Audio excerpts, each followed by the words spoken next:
Terima kasih, Tan Sri. Tan Sri, saya sokong penuh semua yang ada di rangka undang-undang ini adalah satu yang kena pada masa dan waktu, dan ini adalah untuk kebaikan pekerja pada keseluruhannya. Saya ingin menambah beberapa perkara saya rasa yang perlu juga diambil perhatian oleh Badan Perkasa. Satu di antaranya adalah sistem yang sedia ada di negara-negara barat macam di UK, di mana semua pekerja dia ada sumbang wang kepada organisasi tersebut atau tidak, dia diliputi oleh dan diperlindungi oleh macam Perkasa.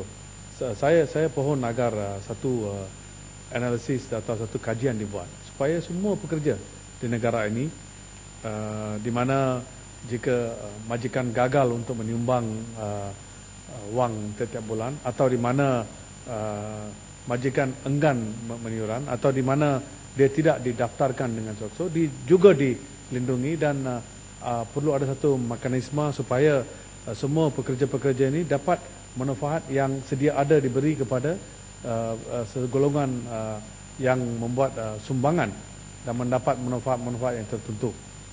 Dalam hal ini saya difahamkan pada tahun 2006 reserve yang SOCSO sekarang adalah 14 bilion, dan saya difahamkan telah pun naik. Dan apakah usaha yang sedia dibuat supaya lebih pampasan dapat diberi kepada pihak yang tercedera mendapat pension iliad, dan juga manfaat-manfaat yang lain, termasuk menaikkan taraf pension yang sedia ada kepada satu yang lebih berkonsisten dengan lain-lain pension-pension yang sedia ada di negara ini. Dan juga kepada anak-anak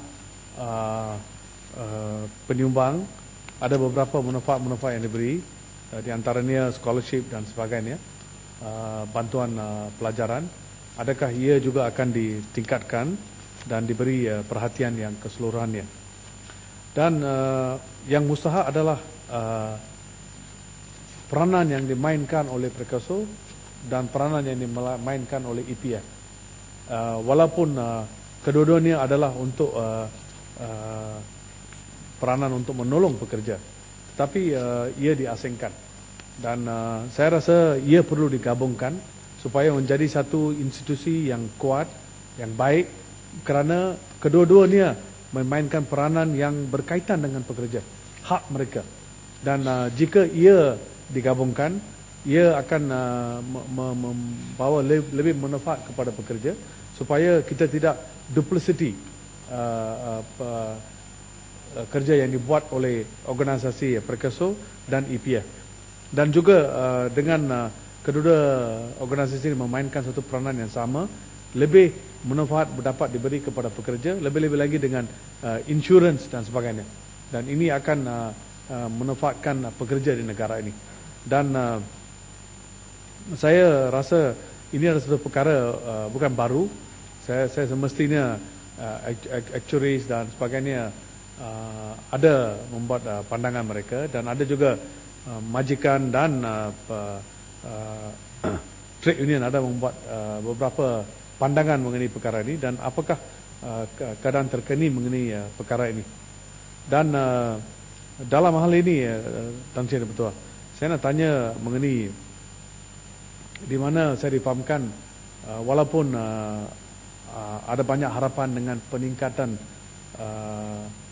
retirement age kepada 60, tetapi sedangkan kerajaan telah mengatakan bahawa ia akan gazette dan mengimplementasikan tarikh retirement age yang sedia ada, saya difahamkan ia akan ditunda dari 1 Januari ke 1 Jun. Dan adakah ini benar? Ini adalah kerana saya difahamkan desakan-desakan oleh majikan di negara ini, kerana mereka belum lagi sedia untuk menerima dan mengimplementasikan satu sistem yang mereka kata akan menyekat dan merugikan mereka.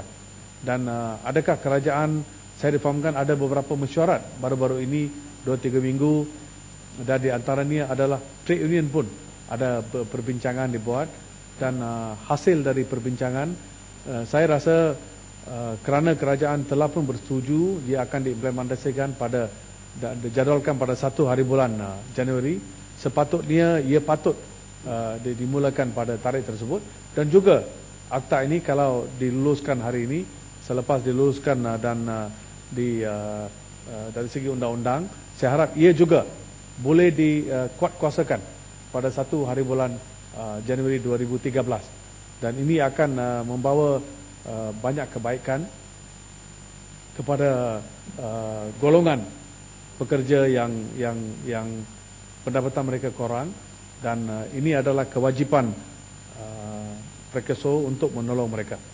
Dan berkaitan dengan ini adalah kesusahan untuk mendapat beberapa manfaat-manfaat yang sedia ada oleh Prekeso. Saya harap Prekeso, walaupun saya mengakui bahawa adalah satu organisasi yang kerap kali membuat banyak kepada pekerja di negara ini, dan satu institusi di mana very well managed, dan syabas kepada menteri dan kaki tangan di kementerian yang saya rasa banyak korang lah kalau kita nak komplain mengenai institusi ini. Saya perlu mengakui bahawa ada banyak kebanyakan yang telah dibuat, dan saya harap ia boleh lebih on the ground dan menolong dan reach out kepada pihak-pihak yang perlukan beberapa yang kehilangan. Satu di antaranya adalah di mana saya difahamkan bila seorang meninggal dunia, dan pada masa peninggalan dunia itu dia tidak mencarum wang, dan keluarga mereka tidak tahu bahawa dari segi undang-undang, oleh kerana caruman telah dibuat, isteri atau the spouse adalah berkelayakan hak untuk mendapat pampasan dan pencen. Dan satu di antaranya adalah saya dah bangkitkan perkara sesama di lain-lain arena, di mana Perkaso patut mengetahui siapakah spouse tersebut, menulis kepada mereka dan memberitahu bahawa mereka ada hak untuk mendapat pencen, mendapat pampasan dan sebagainya. Kebelakangan ini saya telah berjumpa dengan beberapa orang, dan bila saya memberitahu kepada mereka, baru mereka, isteri baru membuat permohonan kepada Prekeso, baru mereka tahu. Dan ada satu kes baru-baru ini mendapat dekat RM100,000. Ini ada kerana mereka jumpa dengan saya. Tetapi itu adalah kewajipan Prekeso untuk more publicity oriented, supaya mereka pekerja-pekerja walaupun pada masa kematian dia tidak menyumbang, tetapi lama dulu dia ada menyumbang, dia ada hak. Sistem yang sedia ada memberi manfaat tertentu, dan mereka ini have been lost out, dan apa yang dibuat oleh Prekeso supaya menolong mereka, supaya arm them, memberi manfaat yang tertentu supaya mereka dapat pampasan. Ini adalah sedikit sumbangan saya, Tan Sri. Terima kasih.